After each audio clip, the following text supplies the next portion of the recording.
완전히 뒤집어지는 역사가 나타났어요. 에스더와 모르드게와 유다인이 완전히 상황을 뒤집게 되었습니다. 그리고 가만히 살펴보면 이 뒤집는 역사는 마음에서부터 시작한 것을 볼 수가 있습니다. 에스더가 죽으면 죽으리라 결단했을 때 거기에서부터 이 뒤집기는 시작되는 거죠. 우리의 일상에서의 뒤집기도 마찬가지예요. 우리의 뒤집기도 마음에서 시작되죠. 하루를 지나면 하루에도 수없이 많은 감정과 생각들이 일어났다가 사라지곤 하잖아요. 우리의 밖에서 우리에게 다가오는 문제, 이것도 상당히 중요하죠. 그러나 거의 모든 것은 우리의 마음에서 결정이 됩니다. 아무리 사소한 일이라 할지라도 내 마음이 좌절해버리면 그 일을 감당하지 못하죠. 그러나 아무리 거대한 일이라 할지라도 내 마음이 지치지 아니하면 하나님을 의지하여 그 어떤 문제라도 뒤집을 수 있게 되는 거죠. 중요한 것은 내 마음입니다. 내가 어떤 마음과 생각이 있을 때에 그것을 믿음으로 뒤집으려고 하면 그 부정적인 감정은, 부정적인 생각, 이런 것들이 가만히 있지를 않죠. 내가 믿음으로 해야겠다, 하나님 의지하고 해야겠다, 이 생각 갖는다고 내 안에 슬그머니 들어왔던 부정적인 감정과 생각들이 알아서 사라지는가? 그렇지 않죠. 부정적인 감정은 부정적인 감정대로, 또 어둠의 권세들은 어둠의 권세대로 저항합니다. 뒤집어지지 않으려고 저항하죠. 끊임없이 우리의 마음을 괴롭히려고 저항하죠. 잘 안 떠나간다 이 말이죠. 그래서 싸움이 시작되는 거죠. 전쟁이 시작되는 거죠. 믿음의 생각과 부정적인 생각과 이게 우리 안에서 이제 싸우기 시작하는 거죠. 이 에스더에 기록되어 있는 지금의 사건들도 마찬가지입니다. 이제는 유다인들을 대적하려고 했던 사람들 사이에 전쟁이 벌어집니다. 하만은 1월 달에 제비를 뽑았습니다. 1월 달에 제비를 뽑아서 날짜를 받은 거거든요. 어느 날이 좋겠느냐 해서 받은 날짜가 12월 13일입니다. 12월 13일 날짜를 받아놓고 1월 13일 날 조서를 보냈어요. 이제 하만이 조서를 보냈어요. 유다인들을 12월 13일이 되면 진멸하고 도륙하고 빼앗아라하고 이제 보낸 거죠. 그리고 오늘 본문의 말씀에 보면 모르드게가 다시 조서를 보내는 것은 3월 23일입니다. 하만에게 한 2달 정도 하만이 조서를 보내고 한 2달 정도 지난 시점이에요. 그런데 보면 이 조서를 모르드게가 굉장히 급박하게 보내는 것을 볼 수가 있어요. 14절에 이렇게 되어 있습니다. 왕의 어명이 매우 급함에 역졸이 왕의 일에 쓰는 준말을 타고 빨리 나가고 이렇게 되어 있습니다. 굉장히 급박하게 조서를 보냈고 그 조서를 전달하는 이 역졸들도 아주 왕의 소식을 전하는 그 말을 타고 급박하게 나갔던 것을 볼 수가 있죠. 생각해보면 아직 시간이 좀 많이 남은 것 같거든요. 시행하는 날짜가 12월 13일이고 현재 3월 23일이니까 3월 23일에 조서를 보내는 거거든요.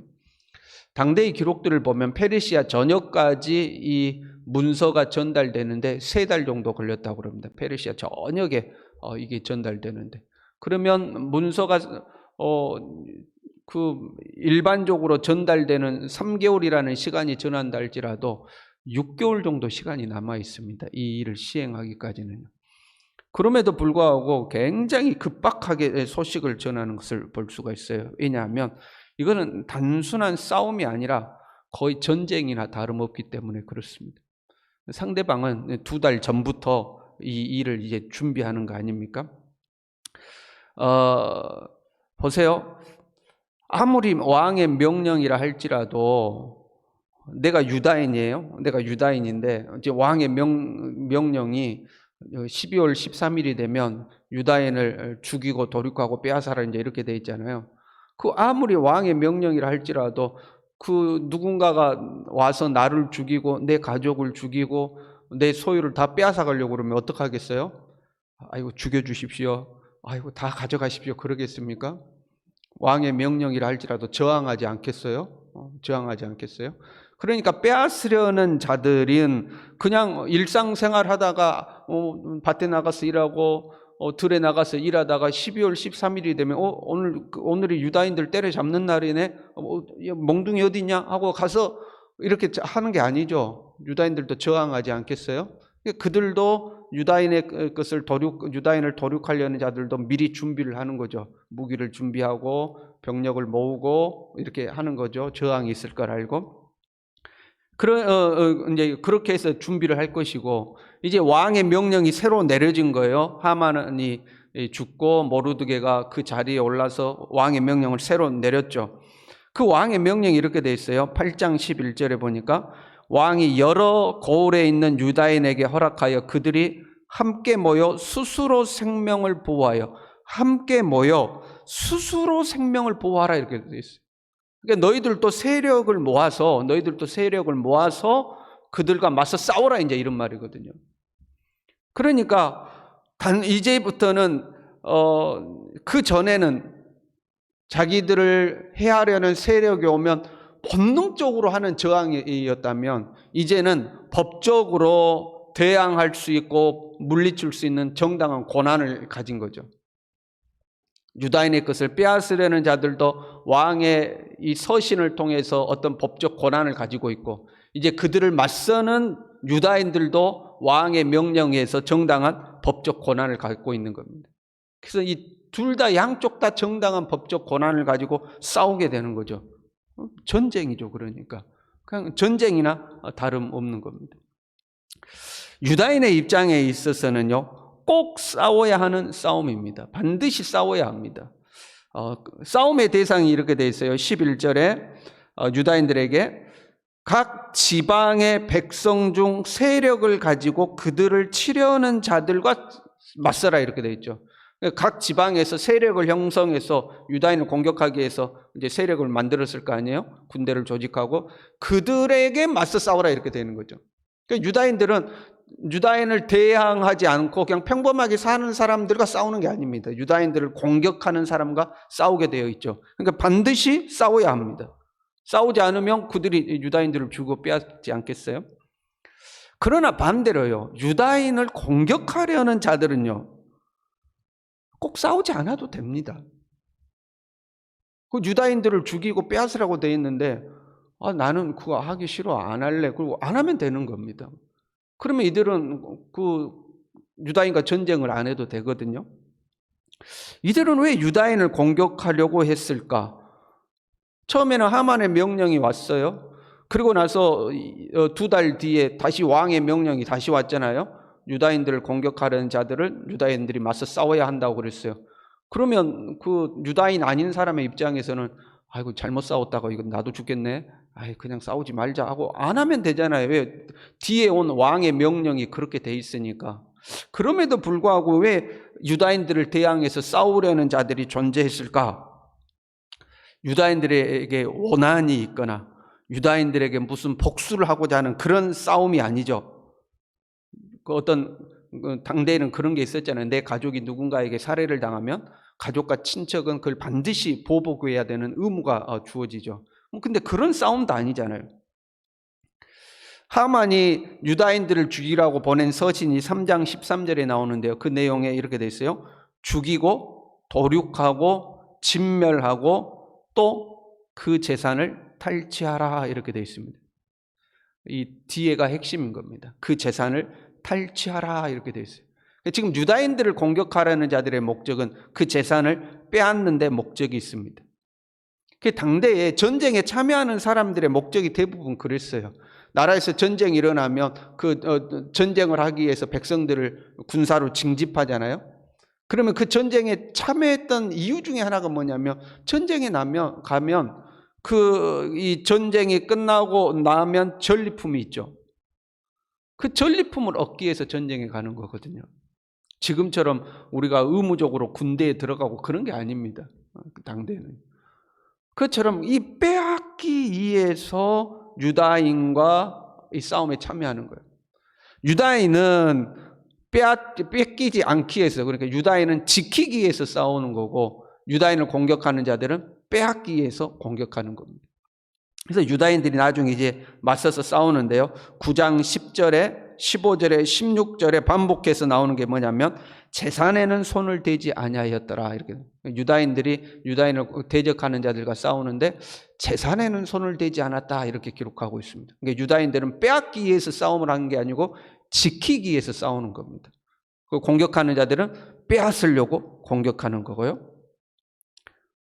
다시요. 공격하는 자들은 빼앗으려고 공격하는 거고 유다인들은 지키기 위해서 싸우는 겁니다. 오늘날도 이 전쟁은 계속되고 있어요. 세상과 어둠의 권세는 우리를 가만히 내버려 두지 않죠. 죽이고 도륙하고 진멸하고 탈취하기 위해서 우리를 여전히 공격합니다. 우리에게서 뭘 죽이고 우리에게서 뭘 빼앗아가기 위해서 공격하는가?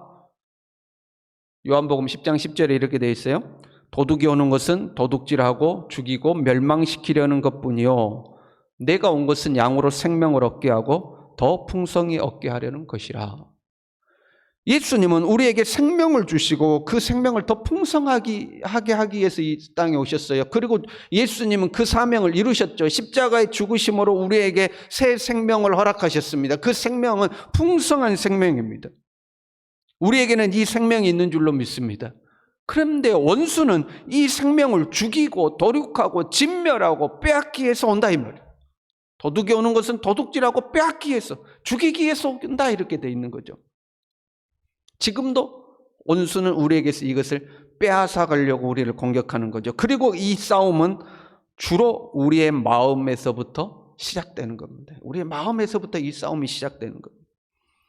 큰 사건이 우리의 삶에 일어나서 우리가 싸우기도 하지만 일상적으로는요, 작은 일을 통해서 우리의 마음에 도둑이 침투하죠. 아주 작고 사소한 것을 통해서 도둑이 침투해서 우리 안에 있는 생명을 빼앗아가는 것. 그래서 보세요. 우리의 일상에서 진짜 별것 아닌 일로 우리의 마음이 무너질 때가 얼마나 많이 있습니까?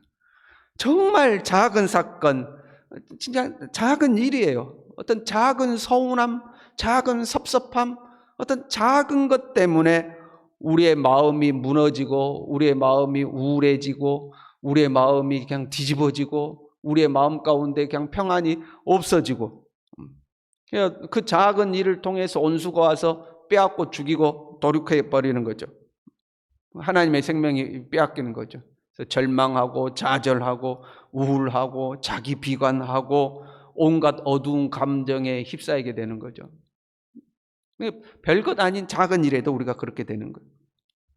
원수는 우리에게서 빼앗기 위해서 싸움을 걸어오는 거고 우리는 지키기 위해서 싸워야 하는 겁니다. 우리는 지키기 위해서 우리 안에 있는 이 하나님의 생명, 하나님이 주시는 평안, 하나님이 주시는 기쁨, 하나님의 이 생명을 지키기 위한 싸움을 하는 거죠. 마음과 생각을 지키는 거예요. 하나님의 생명을 빼앗기지 않기 위해서 싸우는 거죠. 그리고 이 싸움은요, 왕의 조서에 의해서 왕의 명령에 의지하여 스스로 생명을 보호하라 이렇게 되죠. 그게 왕의 명령인 겁니다. 스스로 생명을 보호해라. 네 자신이 싸워야 한다는 거예요. 그럼 가만히 있으면 왕이 너를 지켜주는 게 아니고 네 스스로 싸우라는 겁니다. 우리도 마찬가지예요.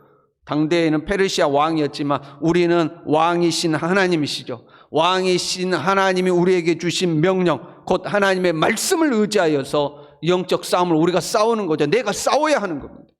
하나님이 나와 함께 하시지만 그 하나님의 명령을 의지하여 내가 싸우는 겁니다.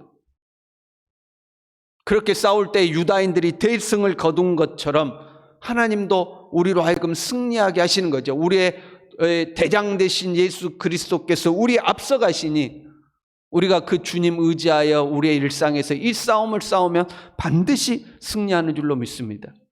저와 여러분이 오늘 하루도 이 싸움에서 승리하며 순간순간을 살아갈 수 있기를 바랍니다. 기도하겠습니다.